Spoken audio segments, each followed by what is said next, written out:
우리가 계속해서 살펴보고 있는 이 다니엘서는요, 포로의 신분으로 살아내야 하는 삶에 대해서 얘기하고 있어요. 이것이 큰 주제예요. 하나님의 통치. 곧 하나님의 통치 가운데 우리의 인생을 살아내야 한다가 주제라는 것이죠. 어떻게 하면 하나님의 통치하심을 믿고 우리가 믿음의 삶을 살아낼 수 있을까요? 가장 먼저 해야 할 것은요, 우리의 마음의 태도가 있다면 하나님께서 통치하신다는 것을 인정하는 것이에요. 우리는 끝도 없는 경쟁에서 살아남기 위한 삶을 살고 있잖아요. 살아내기 위해서 살고 있습니다. 그래서 오늘 이 시간에 말씀을 들으면서 우리가 스스로에게 진지하게 질문하고 하나님 앞에 물어야 합니다. 하나님의 통치하심을 정말 내가 인정하고 믿고 있는가에 대해서 우리는 질문해야 해요. 우리의 한 주 또 한 달 지나온 삶을 좀 돌아보면요, 하나님의 통치하심을 인정하는 삶이었는지 생각해 볼 수 있을 것 같아요. 바라는 것은 오늘 말씀을 통해서 우리의 믿음을 견고히 하고 생명의 주관자 되시는 하나님의 통치를 경험하는 우리들의 삶이 되기를 그리스도의 이름으로 축원합니다. 아멘. 오늘 먼저 6장의 배경을 좀 한번 쭉 살펴볼게요. 느부갓네살 왕 기억하시죠? 느부갓네살 왕이 죽었어요. 그리고 그의 아들 벨사살 왕도 우리 지난주에 죽은 건 아니지만 지난주 우리 말씀에서는 이제 같이 5장을 읽으면서 죽었어요. 그리고 드디어 바벨론이라는 왕국이 이제는 메대 사람인 다리오라는 왕에게 통치를 받게 됐어요. 이제 나라의 주인이, 왕이 바뀐 거죠. 근데 자신의 권력을 인정받기 위해서 파티를 벌였던 벨사살 왕. 근데 이 왕과는 다르게 다리오 왕은요, 나라를 정말 잘 다스리고 싶어 했어요. 그래서 나라 전체를 다스릴 때 이 나라를 다스릴 수 있는 고관 120명을 세웠고요.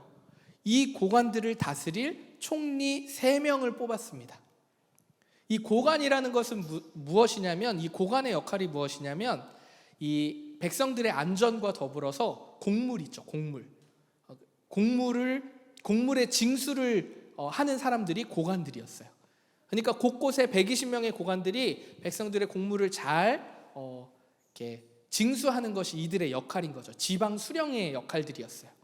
그러면 이 고관들을 다스리는 총리, 이 3명의 총리의 역할은 뭐냐면, 이 고관들이 직무를 잘 감당하고 있는지, 그리고 이들이 곡물을 잘 내서 이 곡물을 가지고 왕의 곳간에 잘 채우는 것이 잘 이행되고 있는지 확인하는 것이 총리의 역할이었다는 거예요.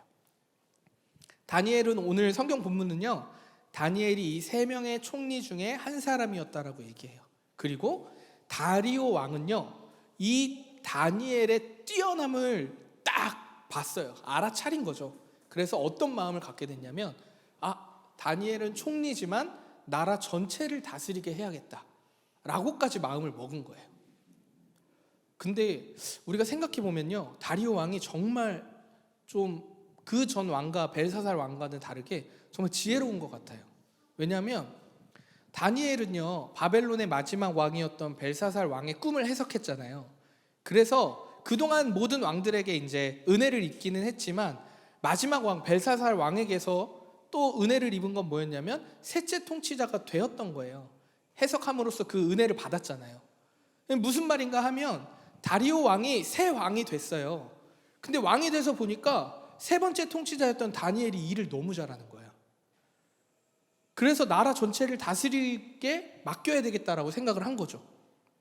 고관을 세우고 총리를 세우고, 바로 전 왕이었던 그 왕 벨사살이 세웠던 다니엘을 다시 자신의 사람으로 세운다는 것은 사실 이 시대에서 본다면 좀 대단한 리더십이잖아요. 저라면 보통은 우리가 어떻게 하죠? 리더십이 바뀌면 함께 일할 사람도 사실 줄줄이 바뀌잖아요.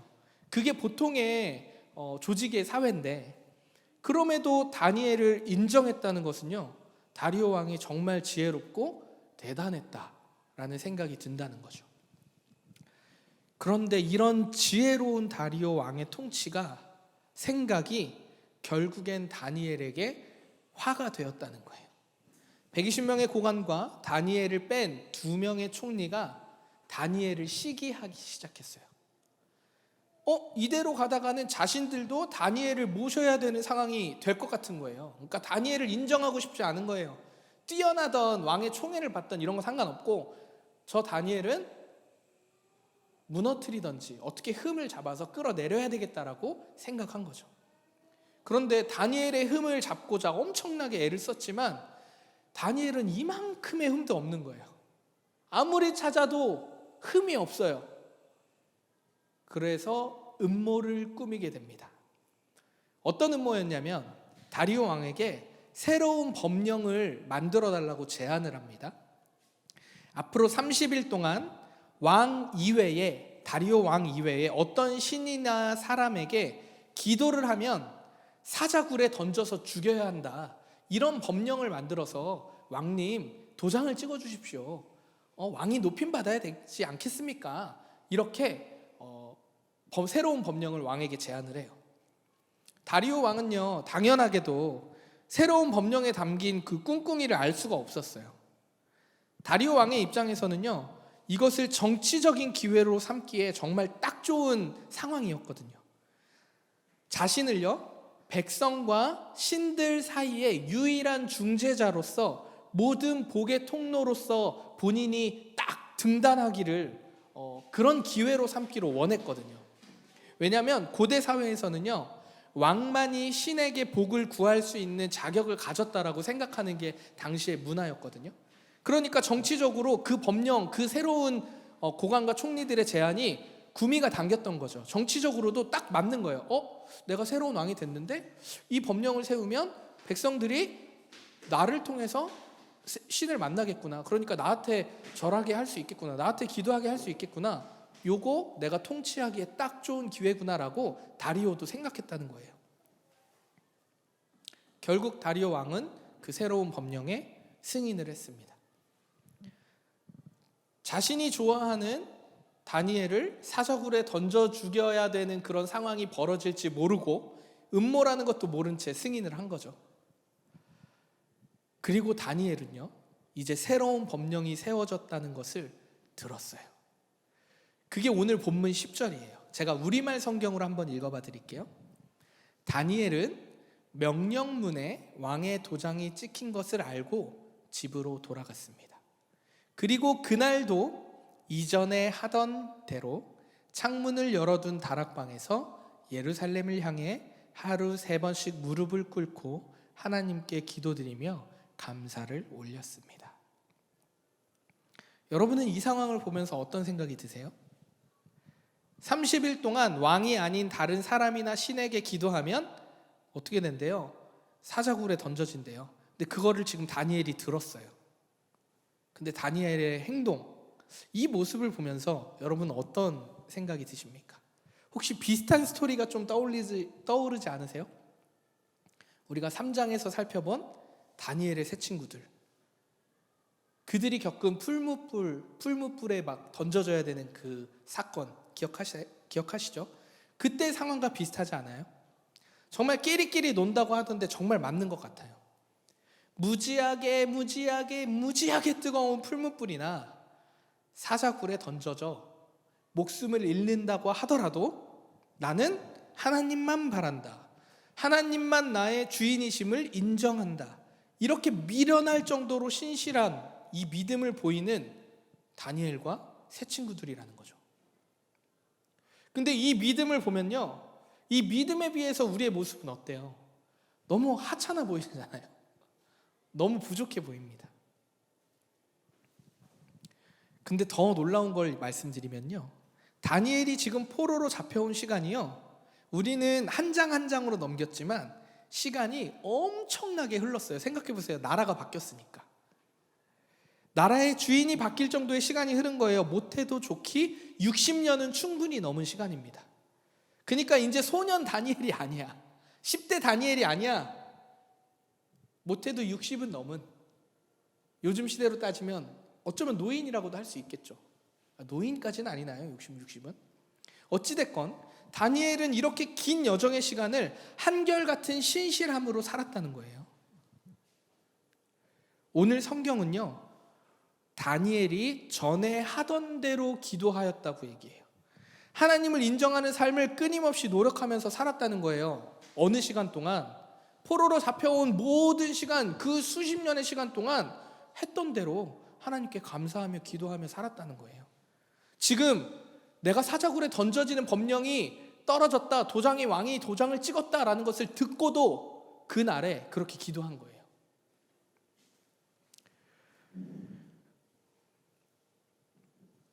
사실 오랜 시간 이 포로의 생활과 바벨론의 문화에 있었다면 그 문화에 스며들 법도 한데 그렇지 않았다라는 게 참 대단한 일인 것 같아요.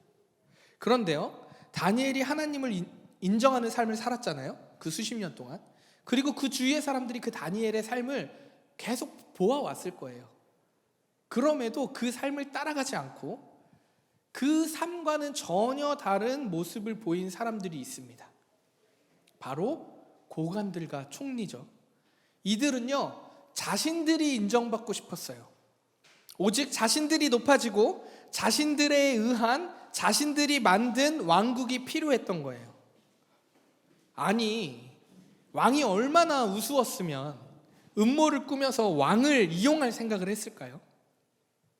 왕을 사실 왕으로도 인정하지 않은 거죠. 그냥 이용한 거예요. 근데요, 다리오 왕도 사실상 마찬가지라는 거예요. 사람들이 보기엔 인재 등용을 정말 잘한 그런 멋진 리더로 보이지만 결국에는 자신이 인정받는 왕이 되고자 했던 거예요. 다니엘을 그렇게나 좋아했지만 결국에는 하나님께 기도하는 다니엘을, 그 결정을 누가 했어요? 다리오가 했어요. 사자굴에 던진 것은 다리오였다는 거예요. 여러분, 우리의 삶에서 무엇을 인정하고 사느냐는 정말 중요한 문제입니다. 하나님이 하나님 되심을 인정하는 것, 이것이 우리의 신앙의 본질이자 핵심인 거죠. 하나님이 하나님됨을 인정한다는 것은요, 어떤 의미냐면요, 내가 곧 죄인임을 인정하는 거예요. 하나님처럼 되고자 했던 교만의 모습을 가진 그 죄, 하나님 없이 내 힘과 능력으로 다 통치하고 컨트롤할 수 있다라는 그 교만한 죄, 연약한 내 힘을, 연약함으로 가득한 나를 내 힘으로 막 이렇게 더 쌓아가지고 이뤄내려고 했던 내 모습. 사실 우리는 어떤 삶을 살아야 돼요? 나의 연약함을 인정하고요, 그 인정이 필요해요. 나의 연약함을 인정하고 하나님이 하나님 되심을 인정하고 하나님께 나아가는 것이 우리의 예배이자 신앙의 삶이잖아요. 사랑하는 우리 성도 여러분, 하나님을 인정하는 삶을 살아가는 우리 모두가 되기를 그리스도의 이름으로 축원합니다. 다리오 왕은요, 다니엘을 너무너무 좋아했어요. 새로운 법령을 어긴 사람이 다니엘이라는 것을 딱 다리오 왕이 알았을 때 그 좋아하던 파티도 열지 않아요. 밥도 먹지 않고요, 잠도 자지 못합니다.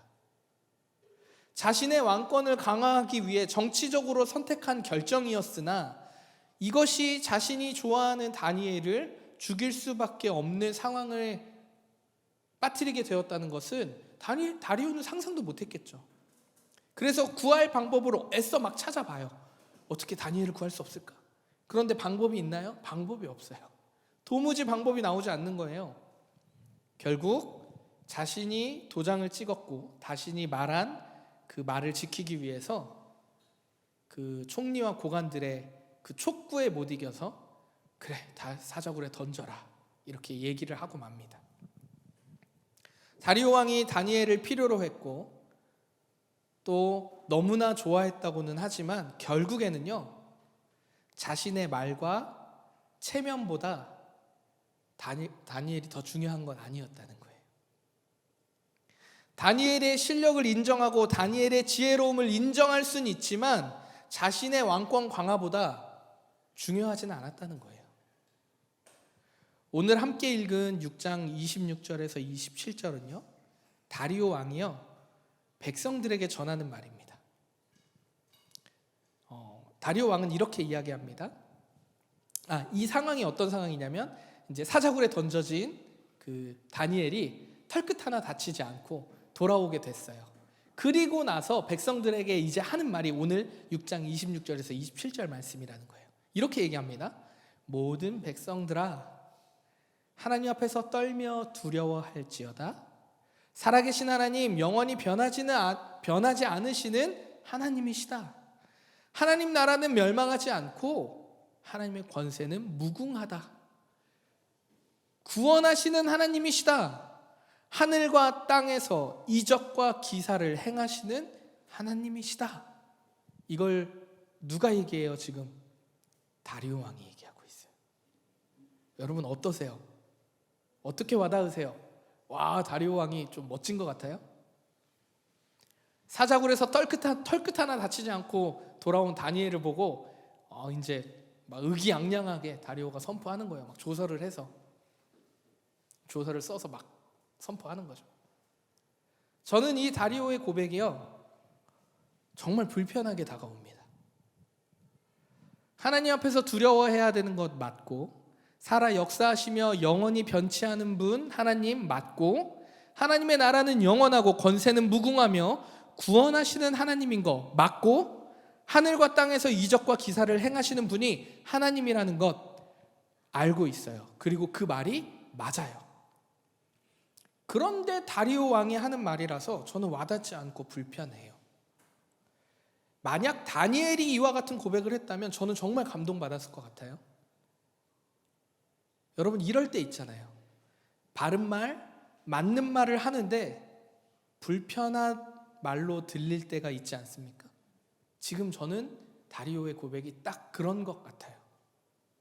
다리오의 왕의 고백이 와닿지 않고 불편한 이유는요, 다리오 왕의 모순된 태도 때문이에요. 다리오 왕이 만약에 사자굴에 던지라고 얘기하기 이전에 늦게라도 자신이 이 상황을 그 음모였다라는 걸 알았다면 빨리 인정하고 얘기했어야죠. 아니, 나는 다니엘을 전체 나라에 다스리는 자로 세우고 싶었어. 그래서 난 다니엘을 보호하고 싶다. 이렇게 인정하고 그 법령을 바꿨어야죠. 내 말을 번복해서라도 다시 생각해보자라고 얘기했어야죠. 이렇게 했어야 오늘 다니엘의 하나님이 높고 하나님은 위대하시고 하나님 앞에 떨지어다 이런 말을 하는 게 좀 와닿지 않겠어요? 그런데 사자굴에 던져라 해놓고서는 혼자 방법을 막 찾다가 결국엔 없으니까 뭐라고 해요? 다니엘을 사자굴에 던지라고 얘기한 거예요. 자신의 말이 바뀌면 어떻게 될까요? 본인의 체면, 왕권이 무너질 것 같은 거예요. 체면이 말이 아니죠. 사실 생명의 존엄성과 인격, 그 존중은 다리오 왕에게 바라지도 않지만 자신의 사람이라고 다니엘을 생각했다면 사실 챙겨줘야 하는 것이 의리일지도 모르잖아요. 근데 그것마저도 선택하지 않았다는 거예요.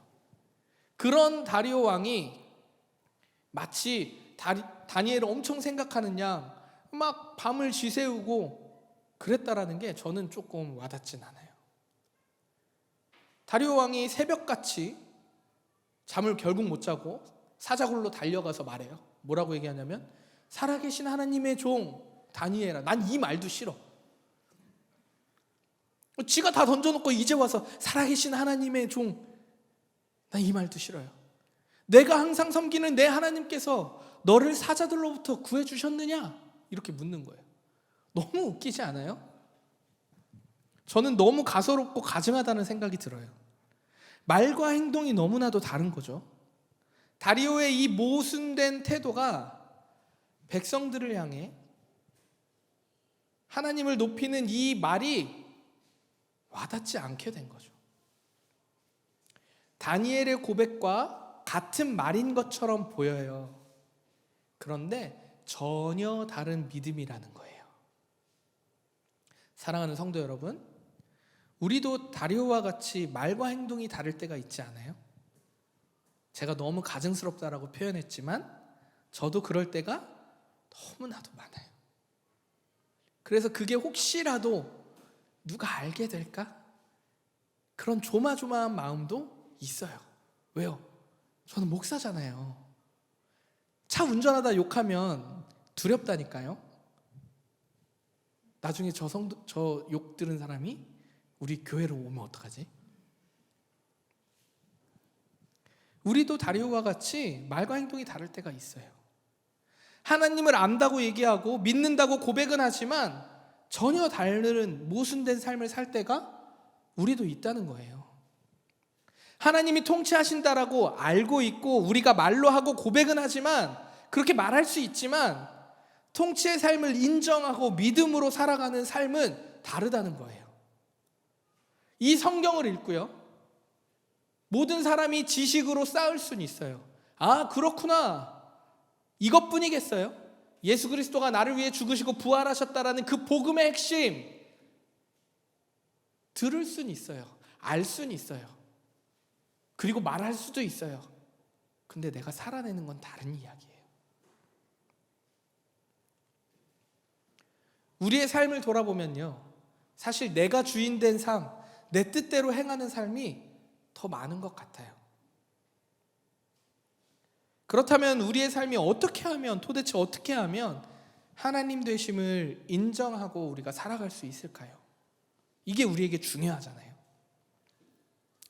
오늘 다니엘의 기도를 통해서 우리는 그 비밀을 발견할 수 있습니다. 다니엘은 그 오랜 포로의 삶에서 어떻게 했대요?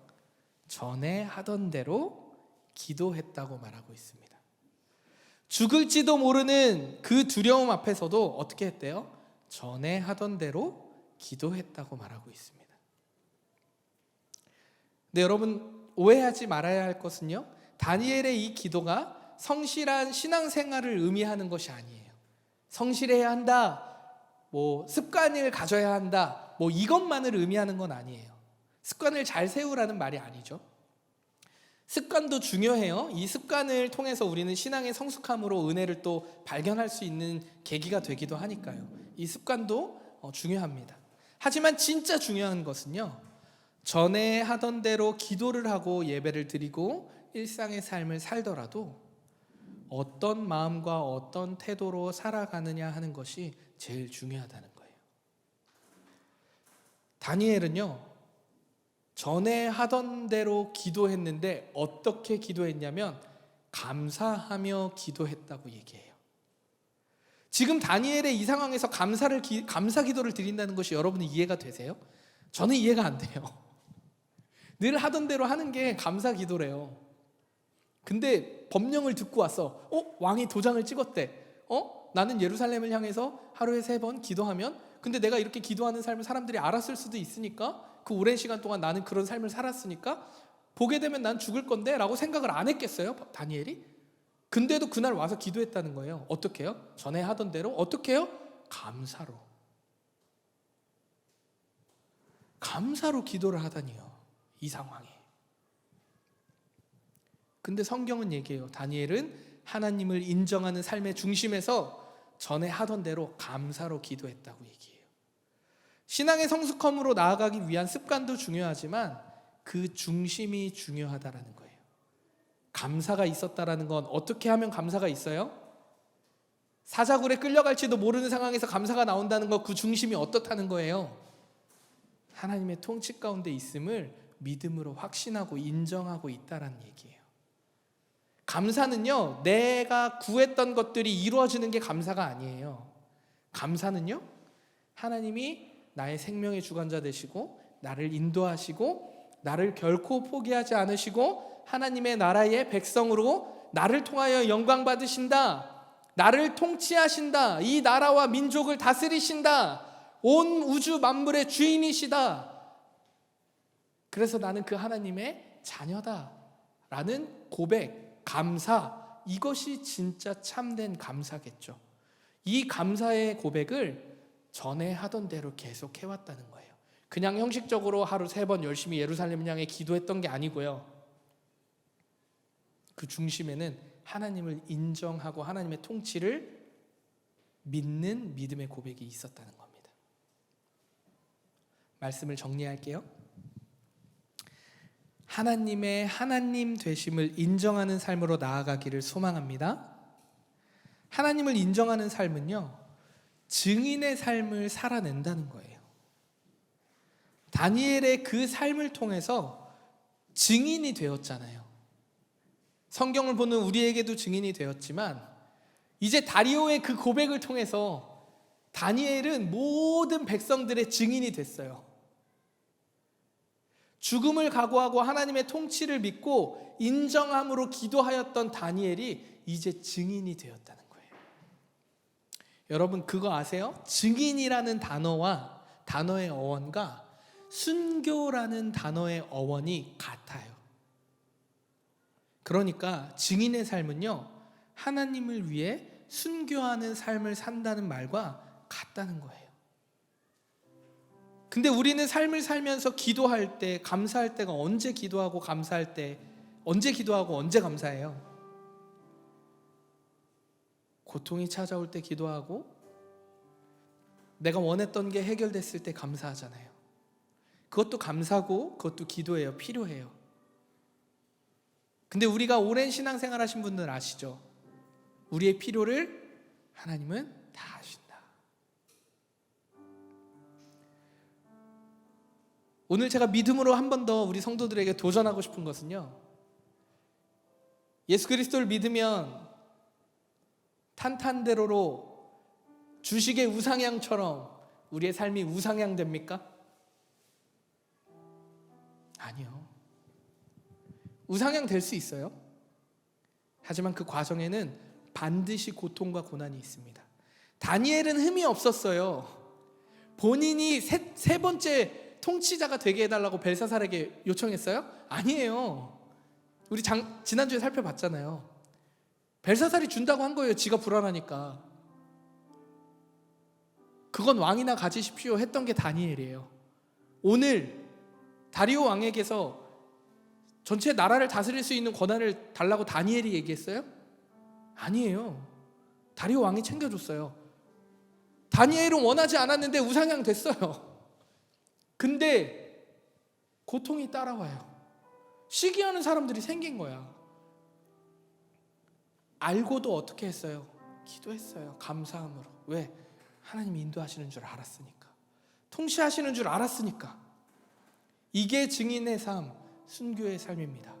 그리스도 예수를 믿는 삶은요, 고통이 따르게 돼 있어요. 십자가를 지고 따르라는 말이 바로 이 말이에요. 고통 없이 고난 없이 그리스도를 따르는 것, 그냥 평안한 이 땅에서 이 땅을 밟고 사는 평안함을 원한다? 아니요, 여러분, 그거 우리가 가지고 있는 착각이에요. 그래서 고통 가운데 평안할 수 있다는 말이 바로 오늘 다니엘과 같은 상황에서 할 수 있는 말 같습니다. 우리는 어떤 삶을 살기 원합니까?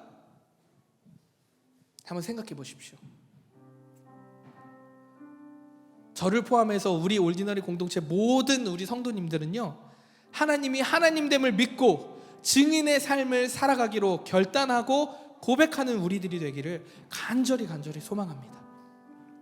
수없는 고난과 고통 가운데에서도 하나님을 인정하고 믿음으로 순교의 삶을 사는 우리 모두가 되기를 간절히 소망합니다. 여러분, 그러려면요, 우리의 삶의 신앙의 문화를 좀 돌아봐야 돼요. 고통스럽지만 돌아봐야 돼요. 다니엘이 전에 하던 대로 감사 기도를 하였듯이 라고 얘기하잖아요. 하나님을 인정하고 인식하고 깨어 있을 수 있는 그 신앙의 문화를 우리가 우리의 각자의 삶에서 발견하고 굳건히 세워가야 합니다. 그리고 공동체로서 같이 또 공동체가 할 수 있는 일들을 발견하고 그 신앙의 문화를 또 세워가야 하는 거예요. 사랑하는 성도 여러분, 오늘 결코 그냥 돌아가지 마십시오. 우리 줌으로 예배드리는 우리 성도님들도 그냥 말씀 듣고 끝내지 마십시오. 그저 왔다 가는 예배 되지 않기를 바랍니다. 그냥 52주 한 예배 중에 하나로 지나가지 않기를 바랍니다. 그리고 오늘 질문하십시오. 내 삶에서 하나님을 인정하고자 하는 그 애씀과 노력, 그 신앙의 문화가 무엇이 있지? 물어보십시오. 그리고 질문하십시오. 그리고 하나님을 인정하고 믿음으로 삶을 살아가기 위한 나의 노력, 애씀, 결단, 오늘 결정하고 돌아가십시오. 집에 가서 생각해야지. 아니요. 오늘 기도하면서, 우리 말씀 마치고 기도하면서 한번 생각해 보십시오. 내가 일주일의 삶이 보통 이런 루틴 가운데 있는데, 그럼 내가 어떻게 하면 하나님을 인식하고 깨어있고 하나님의 통치 가운데 살아갈 수 있을지 나의 삶을 돌아보시면서 나의 일주일을 한번 복귀해 보시던지, 아니면 다음 일주일의 스케줄을 생각해 보시면서 내가 이때만큼은 하나님을 찬양하고 예배하고, 또 이런 대화 가운데 어떻게든 내가 깨어있기를 원한다, 하나님을 인정하는 삶으로 살아야지 라고 무엇을 해야 할지 결정하십시오. 오늘. 그리고 오늘 예배의 문을 열고 다시 또 일상의 삶에서 하나님을 경험하는 삶으로 나아가기를 소망합니다. 여러분, 내가 주인 삶은 것을 내려놓는 것이 중요해요. 기꺼이 우리의 삶에, 각자의 삶에 맞는 신앙의 문화를 세워가기를 간절히 바랍니다. 우리가 이 문화를, 신앙의 문화를 세워갈 때요, 하나님을 인정하는 삶으로 나아갈 때요, 우리가 하나님의 영광이 되고요, 하나님의 기쁨이 되고요, 증인의 삶으로 빛나는 삶이 될 것을 믿습니다. 아멘. 이 시간 좀 같이 기도했으면 좋겠어요.